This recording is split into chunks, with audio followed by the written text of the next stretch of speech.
On reprend Bezrat Hashem. On est toujours dans le Pardes Char 23 et on va faire aujourd'hui Melech, qui est un gros morceau. Alors évidemment, Melech, vous avez compris que ça veut dire un roi. Melech, vous avez bien noté la différence aussi qu'entre Melech et Malach, il y a juste un aleph de différence.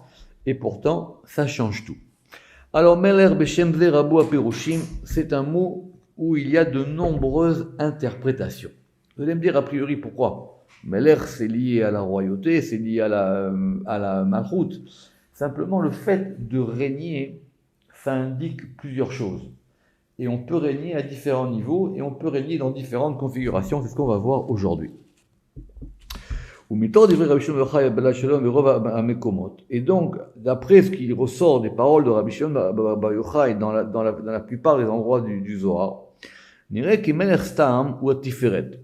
Donc, on va dire que Melech Stam, ça veut dire simplement, c'est-à-dire quand on ne va pas lui attribuer ni un article, ni un attribut, ni un adjectif. Donc, en général, c'est lié à Tiferet. Pourquoi? Parce que Tiferet, évidemment, c'est la sphère centrale, et c'est à Tiferet qui dit aussi le Shem Yud Ke Vav Ke, et le Shem Yud Ke Vav Ke, c'est aussi le nom central. Omnam, simplement, Lo Yikre Melech, elle a beomdo à la malchout. Évidemment, si on dissocie Melech de la malchout, et on verra malchout plus tard, on a quand même un petit problème. Donc, il est le roi lorsqu'il se tient sur la royauté. Parce qu'il y a le fait de régner et le fait d'être roi. D'accord? On verra plus tard qu'un roi sans royaume, c'est pas tout à fait un roi. Et c'est comme ça qu'on a un texte qu'on va voir maintenant, qui est dans le Raya Memna, dans Devarim, Vezé les Shono. Lav itkare taman, il n'est pas appelé là-bas roi, ad derachiv besusaya dile, tant qu'il ne chevauche pas, comme dit souvent, tant qu'il ne chevauche pas sa cavale, tant qu'il n'est pas sur son chariot royal. Et c'est quoi le chariot royal du roi? C'est la Knesset d'Israël, c'est l'Assemblée d'Israël. L'Assemblée d'Israël, on a vu, c'est l'un des noms de la Malchut. Kucha Berichou. Donc le samedi, donc de là on voit que Kucha Berichou, c'est Tiferet. Kad iou levar meatre, lorsqu'il est en dehors de son lieu, si quelqu'un il est roi mais il est en exil, alors la viou melech, il n'est pas considéré comme un roi, c'est un roi en exil, c'est un roi qui n'est pas à sa place. Vechad itchazar leatre, et lorsqu'il va revenir à son droit, lorsqu'il va revenir à son lieu, alors c'est là qu'on dit Ve'aya Hashem le melech al kol haaretz, quand on dit qu'à la fin des temps, Dieu il sera le roi de tout. Parce que nous, on l'appelle roi, mais c'est pas un roi qui règne. On voit bien qu'il y a des petits problèmes dans le monde. Ve'achi Israël, et de même, Israël, on a dit que Itmar Beun kol Israël bene malachim. On a dit que les Israël, ce sont tous des fils de rois. On a tous une ascendance royale. Que Gavna de Abba, Inun Benouy. C'est comme par rapport à un père, on est ses enfants. Mais si le père il n'est pas lié avec ses enfants, si les enfants ils sont éloignés du père, alors il y a quelque chose qui ne passe pas. La Vinun Bene Melachim. Et donc pour qu'ils puissent devenir des enfants du roi, il faut qu'ils reviennent dans le royaume. Et c'est-à-dire, Ad Yatuvun l'Ara d'Israël, jusqu'à ce qu'ils reviennent à la terre d'Israël. Fin de citation. Arem et voir, donc on voit bien ici, Shelo Nikra Melech el Abeyoto la Malchut, qu'il n'est roi que lorsqu'il est au-dessus de la royauté. Lorsqu'il y a le fait qu'il y a une royauté, il y a le fait qu'il y a un roi. Ce sont deux éléments différents. Vezeu Dafka Bemidat Melech Stam. Mais là, c'est simplement le mot Melech tout seul. Maintenant, Omnam, lorsque on va lui adjoindre un autre mot, évidemment, ça sera une autre catégorie de roi, les filles et les vouilles, en fonction du mot qui l'accompagne, en fonction par exemple de l'adjectif ou du groupe nominal. Et c'est ainsi que c'est comme si que Rabbi Shimon bar Yochai il expliquait dans notre endroit du Zohar, dans le Raya Memna. Et voilà qu'est-ce qu'il dit.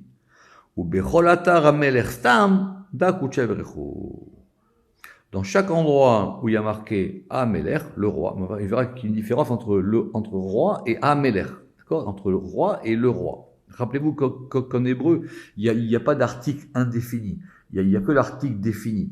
Donc quand on dit Meler, c'est un roi. Et l'article défini, c'est le He. Donc ça correspond à Kodesh Berechu. Kodesh Berechu, c'est Tiferet. Ou Pirouche, à Tiferet que des Mukharatam. Effectivement, c'est là-bas, comme on l'a vu, comme on vient de le voir. C'est pas mal dans le Zohar, dans Parashat Trouma. Vous voyez bien que le Ramak, maintenant, il va nous ramener tous les passages du Zohar qui parlent de cette notion de royauté. Ou Becholata, dans chaque endroit. Et on a vu là-bas dans Parashat Teruma, à propos de ce fameux verset dans le Cantique des Cantiques. Vous vous rappelez, Apirion Asalo Ameler Shelomo, c'est dans le Cantique des Cantiques 3.9, le fameux baldaquin. Ça fait que Apirion, c'est un peu comme un baldaquin, c'est quelque chose qui surplombe le lit. D'accord?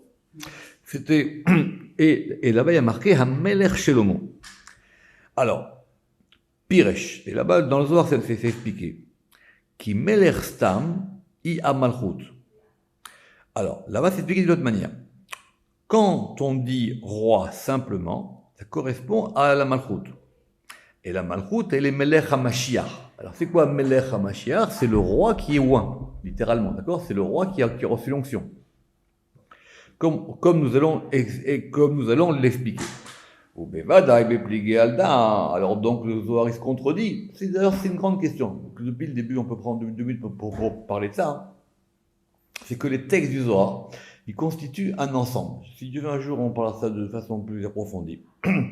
Mais de définir une doctrine du Zohar c'est très compliqué. Le Zohar il dit une chose ici et il dit une autre chose là-bas. Et il faut que nous soyons capables de tout penser ensemble. La grande force du Ramak, c'est que justement, lui, il a essayé de considérer, de comment est-ce qu'on peut mettre ensemble tout ce que dit le Zohar. D'ailleurs, même, il y a une porte qui s'appelle Shara HaMetziut, où le Ramak, il avait compris, évidemment, bien avant le Rizal, bien avant le Rashash, que dans le Zohar, il y avait ce qu'on appelait des Metziut, des états. Donc, d'une certaine manière, c'est comme ça, et d'une autre manière, on le voit différemment. Mais ça, on l'a déjà vu plusieurs fois. Donc, il dit a priori, donc le Zohar, il se contredit. On a dit plus haut que Meler, il était Tiferet. Et maintenant, tu es en train de me dire que Meler, il est Malchut. Imlo Shenoma. Alors, il dit, sauf si peut-être qu'on dit, qui Kemo Sheu Nikra Meler Stam. Alors que quand on dit Meler Stam, en roi, Stam, ça veut dire simplement, car I al Shemo, Nikret Melech, alors aussi la Malchut, elle s'appelle Melech. Ça veut dire que si on dit que roi, c'est simplement lié à Melech, et que Melech c'est Malchut, alors donc c'est Malchut et Tiferet. Mais en tout cas, il dit, Vezet Dochak, il dit ça c'est un peu tiré par les cheveux, on peut pas quand même aller jusque-là. Alors reprenons au fameux roi Melech Shelomo. Yesh Melech Shelomo. Parce que ça vient souvent dans le Zohar, et sur ça, on a 3 explications. Veyeshbo Gimel Pirushim. Parce qu'on a dit là-bas le roi Salomon. Alors vous allez dire, mais Salomon, il est roi. Mais le roi Salomon, il a institué une royauté particulière. Il y a quelque chose de particulier dans la royauté du roi Salomon. Alors, première explication, c'est facile. Il est dans Tiferet. Venikra Melech. Ameler chez Shalom Shelo. C'est comme ça que c'est expliqué dans le Zohar. C'est quoi le roi Salomon? C'est le roi auquel la paix appartient. Shelomo, Meler Shelomo, c'est le roi chez Shalom. Et la paix, c'est Yisod. Que c'est Yisod qui fait la paix. Entre l'homme et la femme, entre les Sphirot.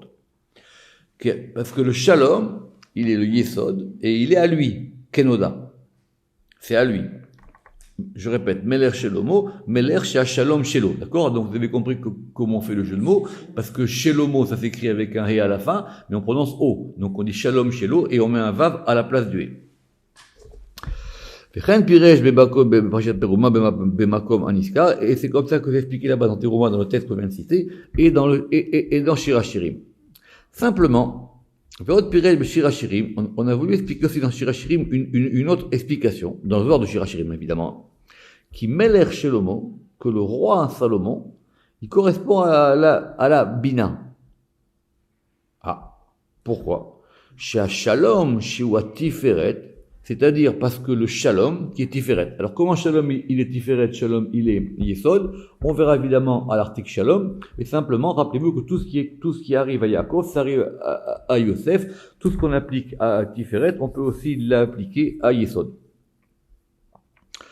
Chez Shalom, chez Tiferet, parce que Shalom qui est Tiferet, ça lui appartient.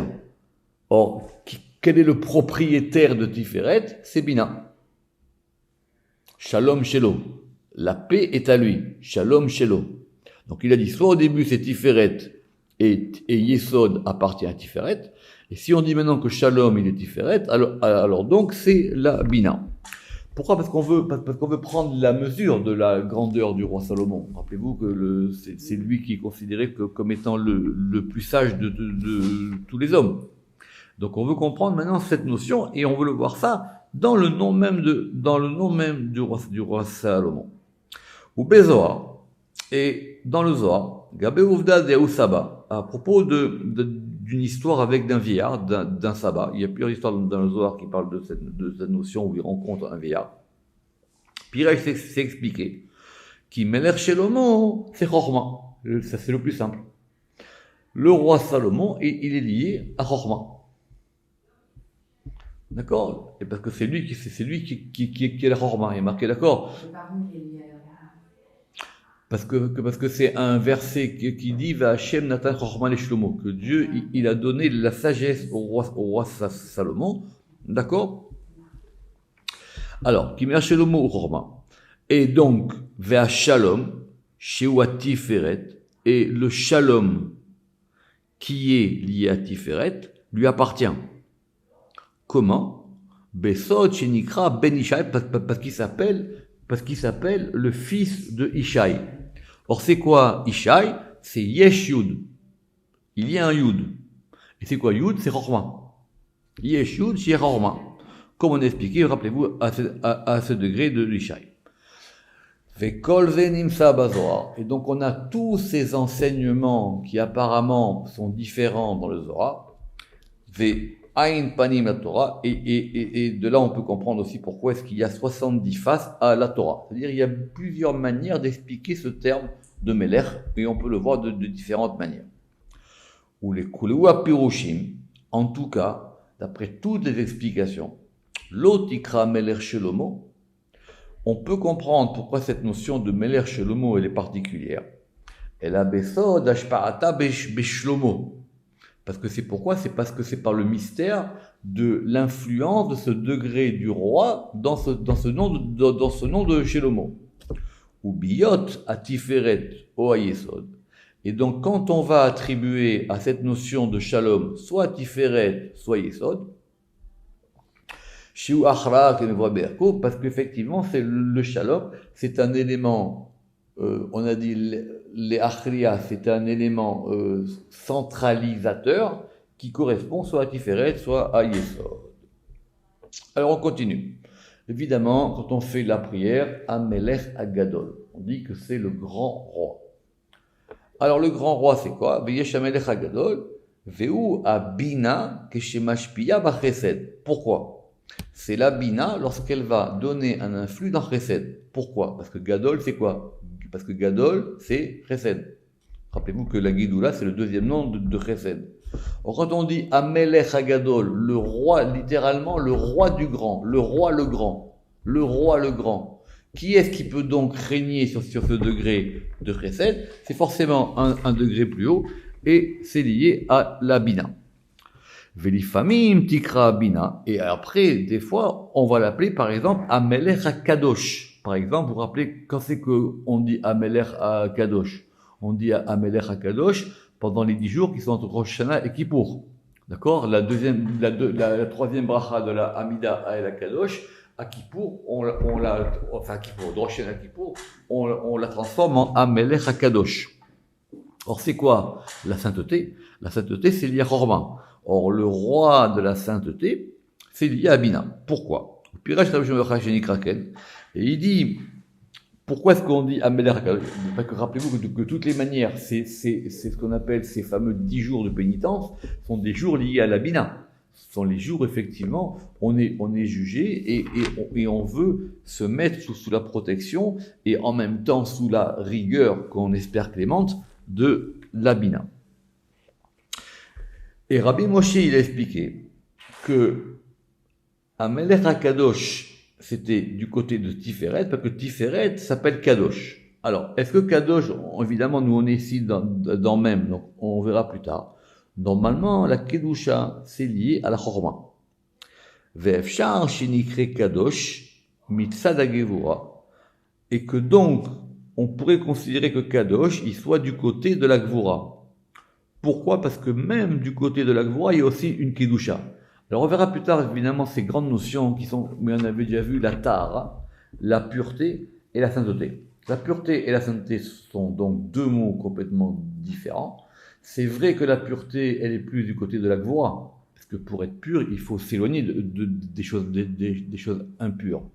Mais la sainteté, c'est un degré qu'on a une fois qu'on est du côté de la pureté, qu'on va recevoir l'influx de sainteté. Ça, c'est expliqué dans le Ramchal, dans Mesilat Yesharim, tous les degrés pour arriver à ces notions-là. Je reprends. Ve'efshar shenikre kadosh mitzala gvura, ki ga mitzala gdusha. Comme on l'a expliqué, comme on va l'expliquer dans Kadosh, et comme on verra si vous vous rappelez sur Yavok. Vous vous rappelez de Yavok? C'était quoi Yavok? C'était le fameux fleuve que Yaakov il a traversé. Et qu'est-ce qu'on avait dit que Yavok c'était quoi? Yavok, l'explication la plus simple, c'était que c'était Yichud, Bracha et Kedusha. C'était les trois notions qui étaient ensemble, sans compter que Yavok, ça fait 112, et 112 c'est un nom divin.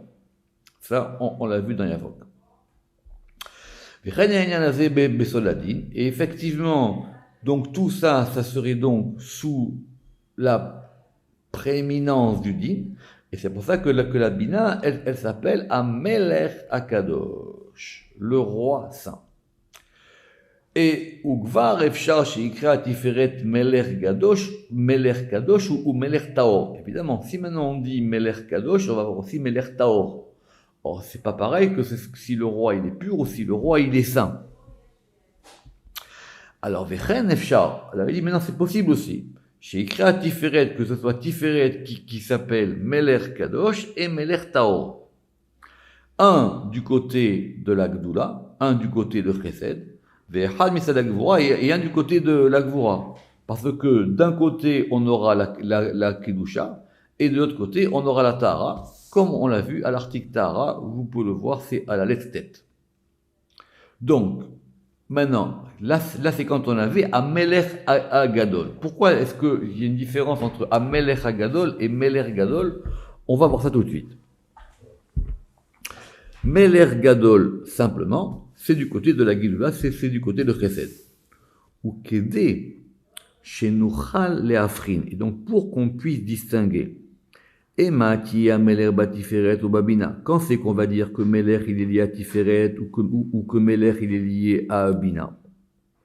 Ve'aya ka'asher berosh hamila ou berosh Hashem hamitlave he ayedia. Tout va dépendre du fait qu'il y a un he. Rappelez-vous, c'était l'article qu'on avait fait au début de la lettre he. En hébreu, le fait de rajouter un article défini devant, vous vous rappelez,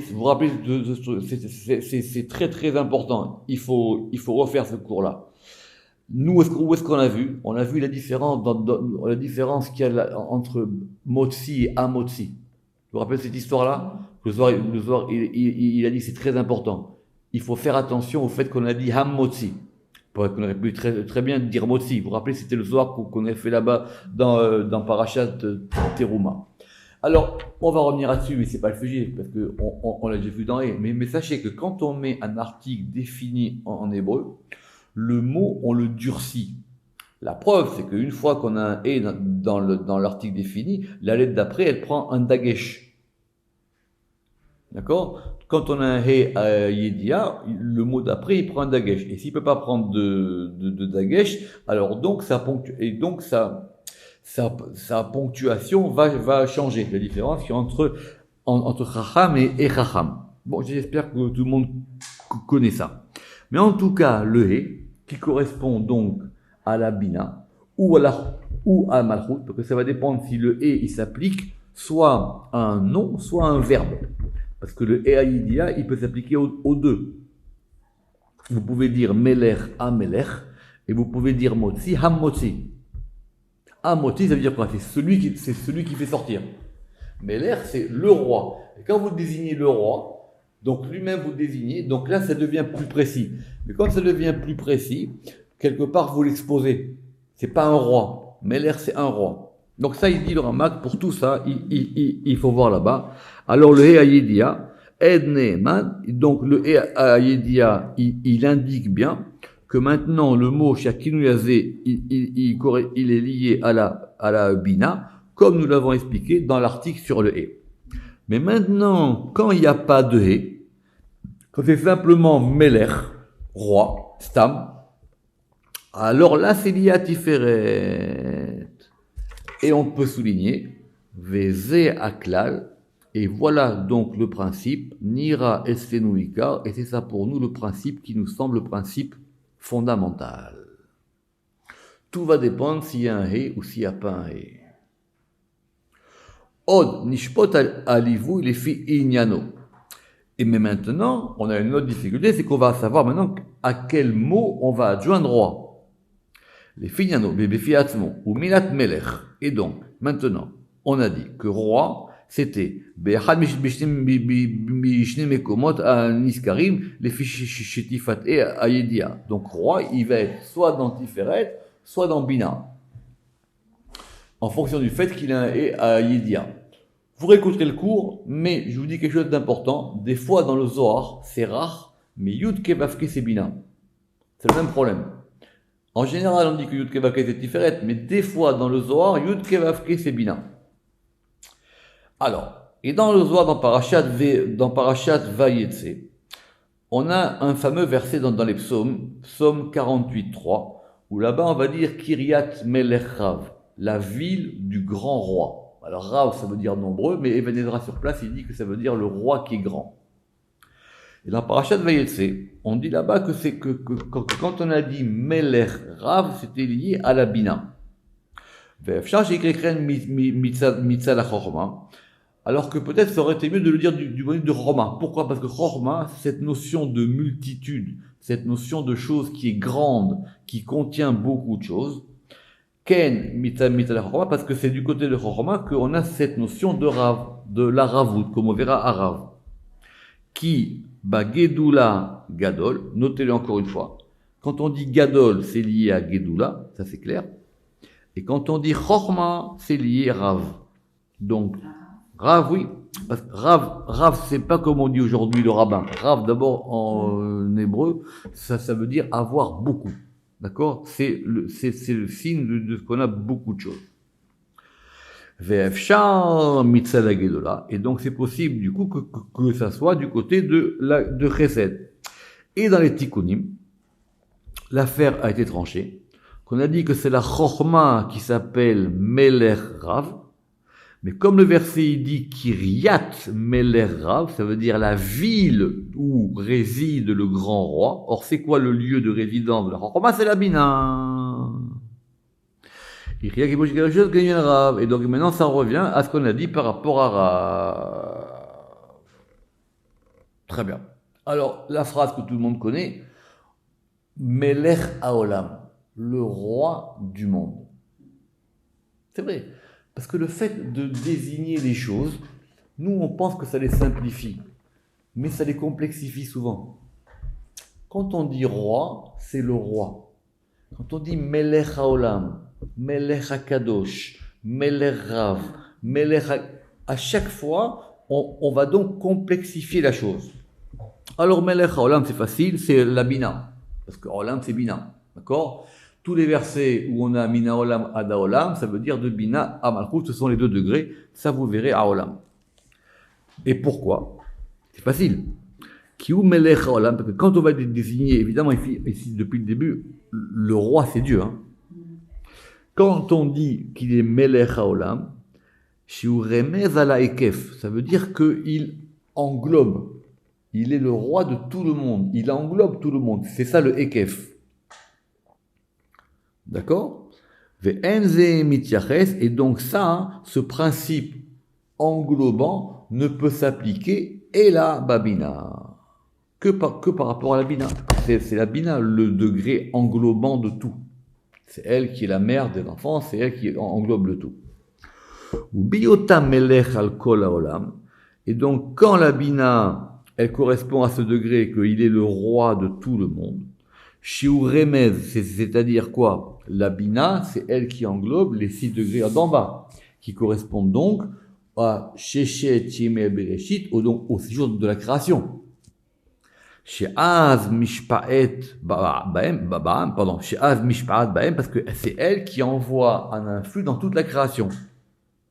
De même que le roi, que Moshe Amelech Zan, c'est lui qui va nourrir, ou Mefarnes, et qui va entretenir les Kolavadav, tous ses serviteurs. Melech Haolam, c'est le degré de la Bina qui va donner son influx dans tous les jours de la création. Alors Rabbi Moshe, lui, il a expliqué dans Tiferet, Rabbi Moshe Piresh ba Tiferet, ve'eno mityachev, et donc ça, du coup, ça ne tient pas. Veze eferdat Zohar, et c'est le contraire de l'opinion du Zohar. Donc ceux qui pensent que Rabbi Moshe de Léon, il a écrit le Zohar, le Ramak il dit ici, de toutes les manières, on voit qu'il dit des choses complètement contradictoires au Zohar. Alors une notion très importante, Melech Malché Amelachim. Melech, le roi, Malché, des rois, Hamelachim, des rois. C'est le roi des rois des rois. D'accord? Quand on dit dans les nous les Shabéa. Pourquoi on a eu besoin de mettre 3 fois? Dis-moi que c'est le roi des rois. Dis-moi que c'est le grand roi. Pourquoi on a dit Melech, Malché, Hamelachim? Alors, Rabbi Moshe lui explique comme ça. Le premier Melech, il est Bina. Ok. Al-Malché, et il est roi sur les rois.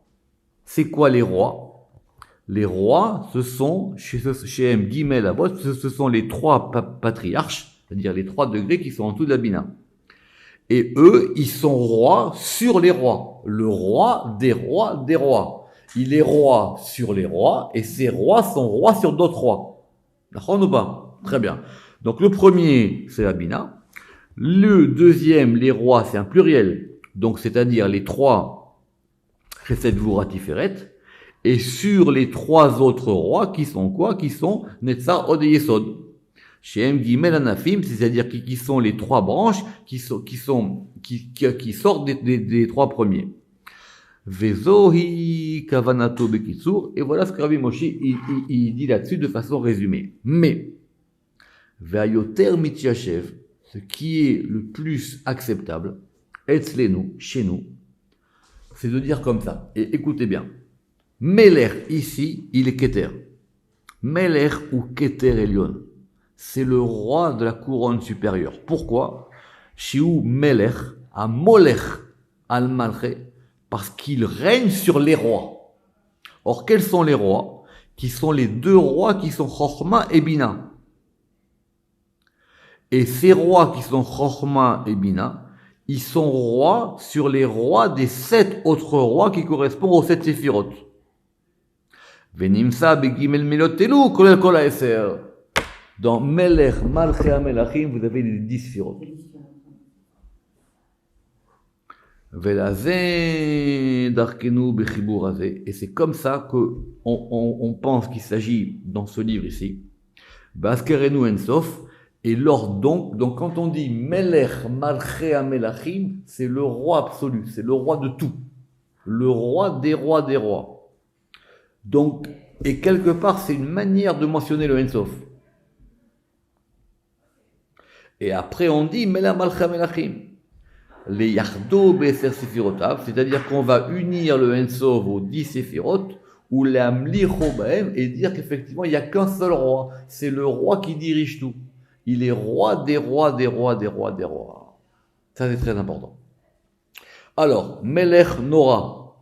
Melech Nora, le roi redoutable. Alors ça c'est Tiferet. parce qu'on a vu que Tiferet, il était lié à Nora, Kemoshid Baer Be'erko, comme on l'a expliqué là-bas, dans cette notion de Nora. Après, il y a Meler Shalem. Alors, Meler Shalem, on va y revenir après à propos de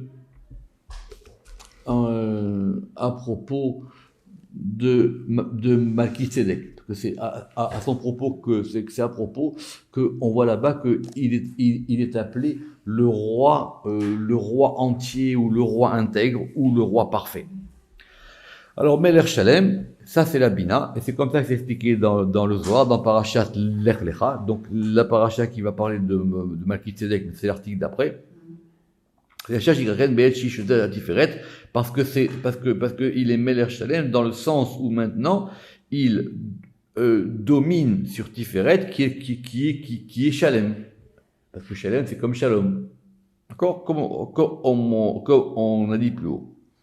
Simplement, Biyota mityachedet à Tiferet chez Az Ishlema, parce que c'est une fois que maintenant ça domine Tiferet que ça devient complet.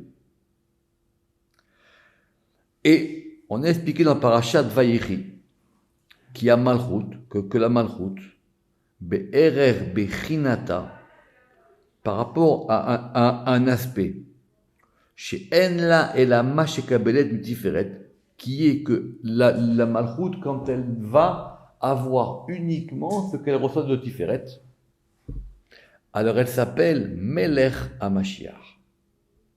Pourquoi ? Parce que ça veut dire qu'elle reçoit une onction. Et elle reçoit cette onction, et elle reçoit cette onction de l'huile. C'est une onction de l'huile. Or, l'huile, elle provient d'où l'huile ? On rentre dans Hanouka bientôt. D'où elle provient l'huile ? L'huile, c'est Chorma. C'est pour ça qu'il faut allumer avec de l'huile et pas allumer avec des bougies. Parce que l'huile, c'est Chorma, et quand on allume une lumière, c'est qu'on veut avoir ce degré de la Chorma. Il y a un très beau Zohar à ce sujet-là. Voilà pour Meler. L'alphabet étant ce qu'il est, donc maintenant, on va revenir à la notion générale de Malchut. Alors Malchut, c'est pas très compliqué. Malchut, évidemment, vous savez tous que c'est Amida Assyrit, que c'est la 10e Séphira, et qu'elle s'appelle Malchut. Pourquoi ? Ve'atam ki i Malchuto chez la Melech, parce qu'elle est la royauté du roi. Melech, c'est un masculin. Malchut, c'est un féminin. C'est pas pareil. La royauté n'est pas la même chose que le roi. Et le royaume n'est pas la même chose que la royauté. Donc on commence maintenant à apprendre des mots.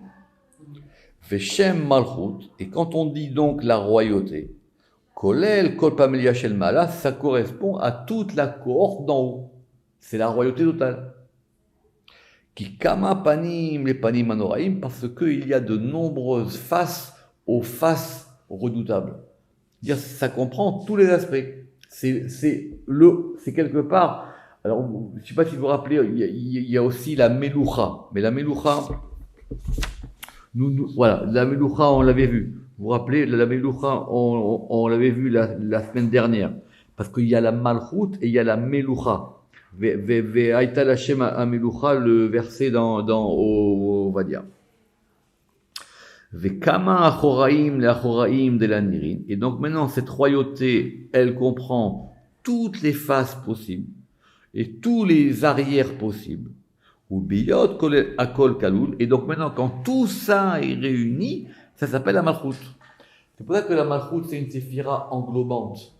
C'est à la fois une séphira de réception, mais c'est en même temps une séphira qui englobe les choses. Revoir par exemple, on ne va pas refaire tout ce que c'est Malchut, on y a passé beaucoup de temps dans le Sharmaout Banaga. Mais par exemple, c'est le degré englobant de tout. Qui Shemze Kolel Kol Malchut. Parce que ce nom-là, de Malchut, il contient tous les degrés de la royauté, aussi bien les Ketanim que les Gedolim, aussi bien les petits que les grands. Omnam, Biota Midazot Betulot Acharea Reotea. Et quand maintenant il va s'agir Vous vous rappelez, c'est le fameux verset des suivantes. Toutes les jeunes filles qui sont les suivantes dans Shirachirim. Alors, Mityachedet, Bamelera Tiferet, ça veut dire que maintenant, elle est liée au roi qui est Tiferet. Que c'est maintenant, c'est comme si vous avez une reine, et la reine, elle a avec elle toutes les suivantes. Donc, la reine, il y a le roi. Alors, qu'est-ce qu'on appelle, nous, Malchut Shamaim? Expression connue. Quand on dit la royauté des cieux, qu'il faut prendre sur soi, quand par exemple on fait le schéma où on fait certaines prières, où on prend sur nous la Malchut Shamaim. Alors, c'est facile, parce que Malchut, c'est Malchut, et Shamaim, c'est Tiferet, comme on l'a vu à propos de Shamaim. Ou Biyota Nichlelet Biyichud Baala. Et donc maintenant, lorsqu'elle va être, la Malchut, elle est unie avec son époux, qui est le roi. C'est-à-dire, elle est unie avec tous les degrés qui sont au-dessus. Imkol Mashelemala. Alors, elle s'appelle Malchut Shamaim Shelema. C'est la royauté, Malchut, mais de la Malchut. Shamaim, c'est quoi Shamaim? Des cieux de Tiferet. Shelema, qui est parfaite.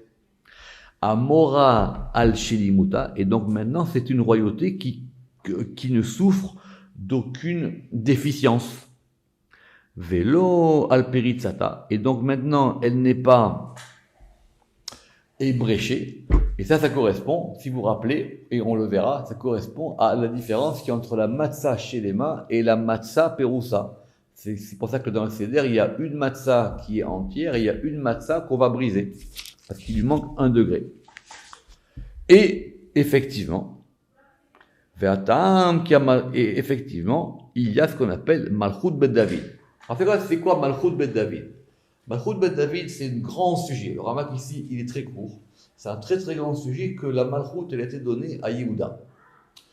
Comment la Malchut, elle s'est trouvée chez Yehuda? C'est une très très grande question, on ne va pas rentrer là-dedans.